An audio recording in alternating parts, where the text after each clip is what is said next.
नमस्कार दोस्तों और स्टडी विद ज्ञान प्रकाश में आप सभी का हार्दिक स्वागत है। तो आज है 10 जुलाई। चलिए शुरू करते हैं आज के डेली एमसीक्यूज। आपके रिवीजन के लिए पहला प्रश्न कल के वीडियो से है।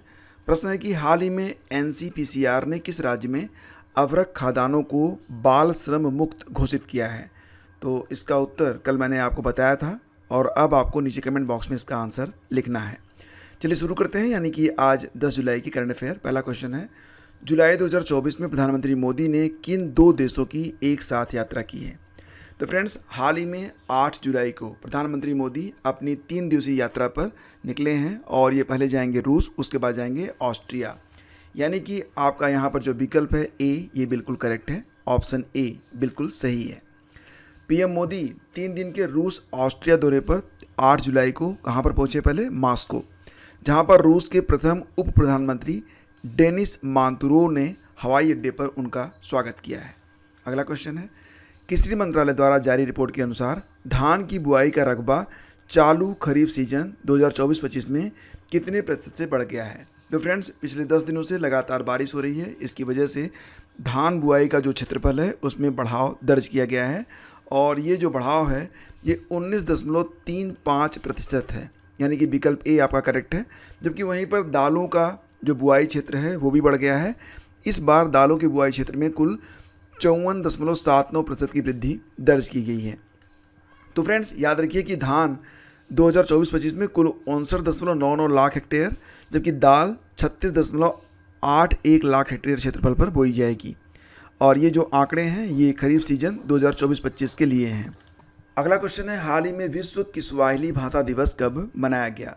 विश्व किस्वाहिली भाषा दिवस बहुत ही इंपॉर्टेंट है और इसे मनाया गया है 7 जुलाई को। देखो फ्रेंड्स, ये जो विश्व किस्वाहिली भाषा दिवस है ये मनाया क्यों जाता है? क्योंकि किस्वाहिली भाषा अफ्रीका कॉन्टिनेंट में बोली जाने वाली भाषा है और इसे अफ्रीकी संघ के द्वारा मान्यता भी प्राप्त है। देखो फ्रेंड्स, हमने जुलाई महीने में पढ़ा था कि 1 जुलाई को सीए दिवस, जीएसटी दिवस और राष्ट्रीय चिकित्सक दिवस मनाया था। 2 जुलाई को विश्व खेल पत्रकार दिवस मनाया गया था। 3 जुलाई को अंतर्राष्ट्रीय प्लास्टिक बैग फ्री दिवस मनाया गया था। 4 जुलाई को अमेरिका का स्वतंत्रता दिवस था। 6 जुलाई को 2 दिवस थे, दोनों इंपॉर्टेंट हैं, विश्व जोनोसिस दिवस और अंतर्राष्ट्रीय सहकारिता दिवस। अगला क्वेश्चन है, ग्लोबल स्टार्टअप समिट कहाँ पर आयोजित की जाएगी। देखो फ्रेंड्स, ये जो ग्लोबल स्टार्टअप समिट है इसका आयोजन नई दिल्ली में किया जाएगा। विकल्प बी आपका बिल्कुल सही है। हाल ही में सनथ जयसूर्या किस देश की क्रिकेट टीम के कोच बने हैं। सनथ जयसूर्या किस देश की क्रिकेट टीम के कोच बने हैं? तो खुद अपने देश श्रीलंका के। ऑप्शन बी सही है। देखो फ्रेंड्स, बात हो रही है श्रीलंका की, तो श्रीलंका की राजधानी है, यहाँ ध्यान दीजिएगा कि श्रीलंका की 2 राजधानियाँ हैं, एक तो कोलंबो है, दूसरी है श्री जयवर्धनेपुरम कोट्टे। कोलंबो जो है ये कमर्शियल कैपिटल है और श्री जयवर्धनापुरम कोट्टे ये प्रशासनिक राजधानी है। राष्ट्रपति कौन है? रानिल विक्रमसिंघे हैं, जबकि प्रधानमंत्री हैं दिनेश गुणवर्धना। अगला क्वेश्चन है, हाल ही में किसे डॉक्टर सी नारायण रेड्डी साहित्य पुरस्कार दिया गया है। डॉक्टर सी नारायण रेड्डी साहित्य पुरस्कार ये प्रदान किया गया है शिवशंकरी को। देखो फ्रेंड्स, बात हो रही शिवशंकरी जी की, तो इनको 2022 का सरस्वती सम्मान भी प्रदान किया गया था। और स्वप्ना कलिंगल इनको स्पाइस अवार्ड 2024 दिया गया। पी गीता इनको पहला के सरस्वती अम्मा पुरस्कार दिया गया और अभी हाल ही में पेन पेंटर पुरस्कार दिया गया है अरुंधति राय जी को। हाल ही में टाटा पावर ने किस राज्य में घर घर सोलर पहल शुरू किया है। किस राज्य में घर घर सोलर पहल को स्टार्ट किया गया है टाटा पावर के द्वारा? उत्तर प्रदेश में। और इसकी शुरुआत कहाँ से हो रही है? तो वाराणसी से। हाल ही में किस देश ने 16 कीटों के मानव उपभोग को मंजूरी दी है। 16 कीटों के मानव उपभोग को मंजूरी दे दी गई है सिंगापुर में। तो सिंगापुर भी अब चाइना बनने वाला है। इसमें जो रेशम के कीड़े होते हैं, झिंगुर होता है, टिड्डे होते हैं, उनको भी अब सिंगापुर में खाया जाएगा। तो विकल्प बी आपका करेक्ट है। हाल ही में राष्ट्रपति द्रौपदी मुर्मू ने किस राज्य में उदयगिरी गुफाओं का दौरा किया है। राष्ट्रपति द्रौपदी मुर्मू जी ने उड़ीसा में जो उदयगिरी गुफाएं हैं उसका दौरा किया है।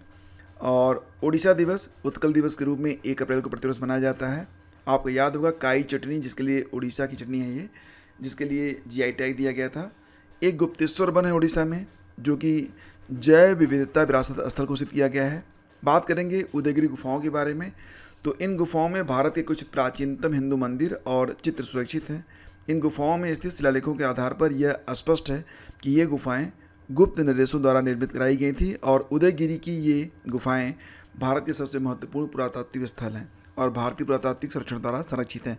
तो ध्यान दीजिएगा कि ये जो उदयगिरी गुफा है ये एग्ज़ाम के लिए इंपॉर्टेंट हो जाती है और इसका निर्माण करवाया गया था गुप्त नरेशों के द्वारा। ठीक है। हाल ही में किसने FATF की अध्यक्षता संभाली है? FATF का मुख्यालय कहाँ पर है? पेरिस में है और अब इसकी अध्यक्ष बन गई हैं एलिजा दे एंडा माद्रोजी।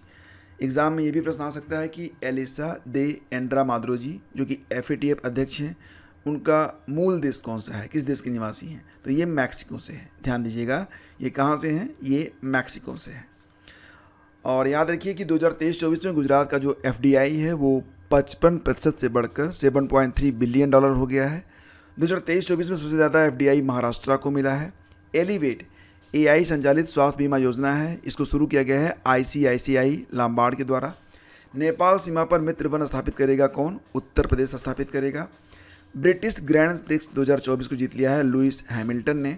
और राचेल रीव्स का नाम याद रखिएगा, राचेल रीव्स ये UK की पहली महिला वित्त मंत्री बन गई हैं। तो फ्रेंड्स ये थे आज की डेली MCQs। उम्मीद करता हूँ सेशन आपको अच्छा लगा होगा, तो प्लीज़ इसे लाइक और शेयर आप कर दीजिएगा। बहुत बहुत धन्यवाद।